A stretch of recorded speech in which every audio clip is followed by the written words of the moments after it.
Nous voilà de retour à Virage et je suis maintenant accompagné de M. Mario Vaillancourt de la Société de l'assurance auto du Québec. Bienvenue à Virage, Mario. Salut, Daniel. Ça va bien? Très bien, merci. Donc, Mario, je suis content que tu sois là et surtout content de ton sujet aujourd'hui où nous allons parler de la conduite hivernale et surtout du comportement des conducteurs. Moi, je suis découragé comme ça se peut pas cette année. J'en reviens pas. J'ai eu de mauvaises expériences. Qu'est-ce que tu as à me dire concernant la conduite hivernale? Bien, malheureusement, les mauvaises expériences, c'est dû au mauvais comportement de certains automobilistes. La vitesse, Mario, la vitesse, c'est incroyable comment les gens vont vite. Et donc, nous, on parle évidemment de conduite hivernale à chaque hiver. On en parle, je vous dirais encore plus cet hiver parce que les conditions sont vraiment particulières avec les tempêtes qu'on a eues. Les rues sont souvent plus étroites. Il neige aux 2 jours, 3 jours. La visibilité est réduite. Et je pense que le premier conseil qu'on donne, là, c'est vraiment d'adapter sa vitesse, adapter sa conduite.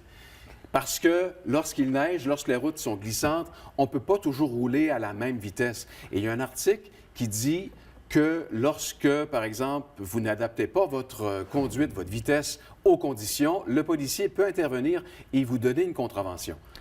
Mais Mario, je vais te dire, oui, les gens adaptent leur conduite, mais les gens adaptent leur conduite selon leur propre horaire et non selon les conditions routières.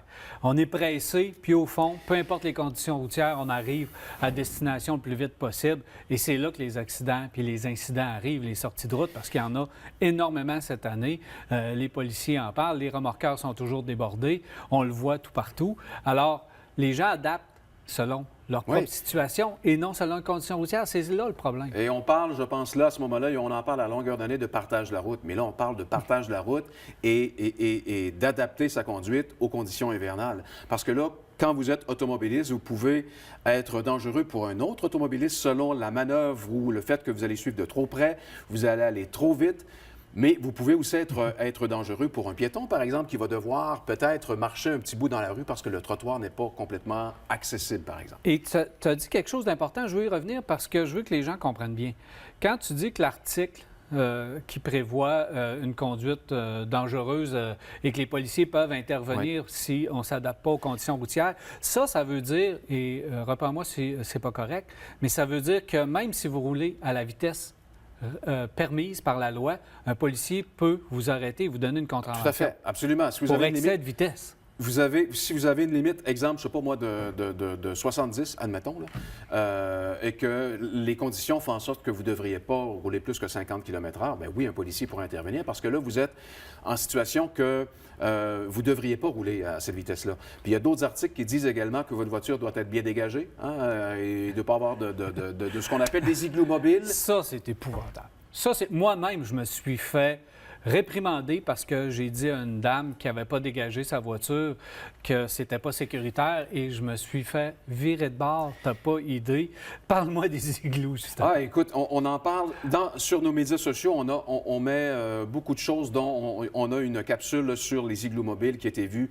Il y a eu 1,3 million de visionnements, plusieurs dizaines de milliers de partages.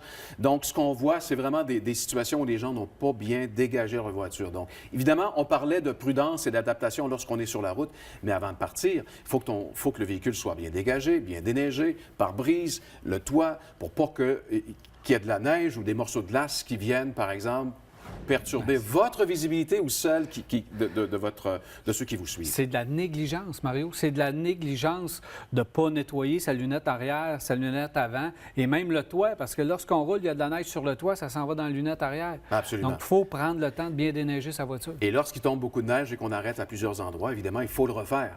On le fait avant de partir, mais des fois, il s'est accumulé quelques centimètres, alors il faut vraiment le refaire. C'est de la visibilité, faut être prudent, il faut être sécuritaire. Tu as parlé de partage de la route et ça, c'est important, surtout en hiver pour les piétons, les cyclistes. Il y en a quand même quelques-uns, même si je ne le recommande pas, il y en a quand même quelques-uns. Donc, il faut faire attention aux gens qu'on croise sur la route. Il faut vraiment, au départ, on dit toujours de respecter le code, là, que ce soit qu'on soit un camionneur, qu'on soit un automobiliste, qu'on soit un piéton, un cycliste, là, mais c'est sûr qu'on l'a vu dans les dernières semaines, les conditions ont été difficiles. Souvent, les rues, les gens font leur possible, mais souvent, les rues n'étaient pas toujours complètement dégagées, les trottoirs non plus. Donc, ça veut dire que souvent, vous allez partager la route avec un piéton qui est évidemment beaucoup plus vulnérable. Donc, il faut vraiment être prudent. Et vous savez que dans le nouveau code, vous devez maintenant respecter une distance raisonnable d'1 mètre entre l'automobiliste et le piéton. Alors, Et on se reparler bientôt, Mario, parce qu'il y a plein de campagnes là, habituellement qui arrivent au printemps. On parle présentement de conduite hivernale, mais évidemment, au printemps, on va se revoir parce qu'on revient avec beaucoup de campagnes. On va parler de moto, évidemment. Les amateurs de moto, ça s'en vient. C'est pas très loin. On va parler de d'autres comportements, mais c'est sûr que la société, là, on intervient sur beaucoup de comportements. Pourquoi? Pour faire en sorte que le bilan routier s'améliore constamment. Et tu l'as dit tout à l'heure, on vous suit sur les médias sociaux. Vous êtes très actifs. Vous mettez souvent des vidéos qui sont assez drôles à regarder. Vous irez faire un tour, ça vaut la peine. Merci beaucoup. Merci, Daniel. Alors voilà, M. Mario Vaillancourt de la Société de l'assurance auto du Québec. Mathieu Thomasin a essayé des Toyota TRD Pro. On écoute ça.